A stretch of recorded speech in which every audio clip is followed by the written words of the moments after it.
আমাদের জীবনে আমরা বেশিরভাগ সময় না হলেও আমাদের লাইফের অনেকটা সময়ই আমরা প্রচুর সংঘর্ষ করি।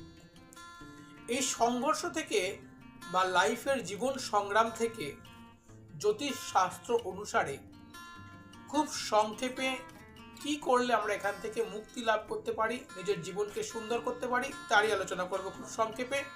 সকলকে আমার প্রণাম এবং ভালোবাসা। অ্যাস্ট্রো এডুকেশন প্রদ্যুৎ এই চ্যানেলে আপনাদের স্বাগত জানিয়ে আজকের ভিডিওটি শুরু করছি। প্রতিবারের একটি ছোট্ট অনুরোধ, আপনারা প্লিজ চ্যানেলটিকে সাবস্ক্রাইব করে পাশে থাকা বেল আইকনটি বাজিয়ে রাখুন এবং প্রিয়জনের সঙ্গে অবশ্যই ভিডিওটি শেয়ার করবেন। যারা জীবনে প্রচুর সংঘর্ষ রয়েছে এবং জীবন সংগ্রামে সংঘর্ষ করতে করতে হাঁপিয়ে উঠেছেন, তাদেরকে বলবো, আপনারা যখন বিছানায় ঘুমাবেন পুরো খাট বা পালঙ্ক বা যেখানেই আপনারা শুয়ে থাকেন না কেন তার দখল নিয়ে ঘুমাবেন এবং সমস্ত বিছানাটাই যেন আপনার হয়ে যায়। এটা কিন্তু আপনাকে খেয়াল রাখতে হবে, সমস্ত বিছানাটাই আপনার এবং আপনি কারোর উপর ডিপেন্ডেবল নয়। সেইভাবে শাটপাট হয়ে পুরো বিছানার দখল নিয়ে আপনি যদি ঘুমোতে পারেন, আপনার জীবনের যে সংগ্রাম সেই সংগ্রামটা কিন্তু অনেকাংশে কমবে।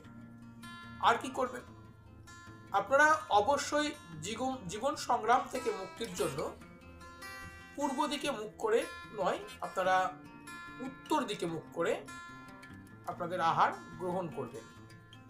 উত্তর দিকে মুখ করে আহার গ্রহণ করলে আপনাদের জীবন সংগ্রাম কিন্তু অনেকাংশে কমে যায়। এছাড়াও আপনাদের হাতের যে রেখা রয়েছে, এই যে রেখা হাতটা, এই হাতের আপনাদের এই যে স্থান এবং এই স্থান আর এই স্থান, এইখানটায় আপনারা দেখবেন আপনাদের মঙ্গলের কোনো রকম ডিস্টার্ব আছে কিনা। কীভাবে বুঝবেন মঙ্গলের ডিস্টার্ব আছে কিনা তার ভিডিও আমি ইতিপূর্বে দিয়েছি, আপনারা সেখানে গিয়েই আপনারা দেখতে পাবেন সেটা আছে কিনা দেখে নেবেন। শনি কোনো নেগেটিভ ফল দিচ্ছে কিনা অবশ্যই এর জন্য আপনার জন্মছক এবং আপনার হাতের রেখার বিচার করি একবার দেখে নিন। আপনার জীবন সংগ্রাম থেকে আপনি খুব সহজেই মুক্তি পেতে পারেন। ভিডিওটি দেখবার জন্য আপনাদের সকলকে অসংখ্য ধন্যবাদ। আরও একবার অনুরোধ, প্লিজ চ্যানেলটিকে সাবস্ক্রাইব করে পাশে থাকা বেল আইকনটি আপনারা বাজিয়ে রাখুন।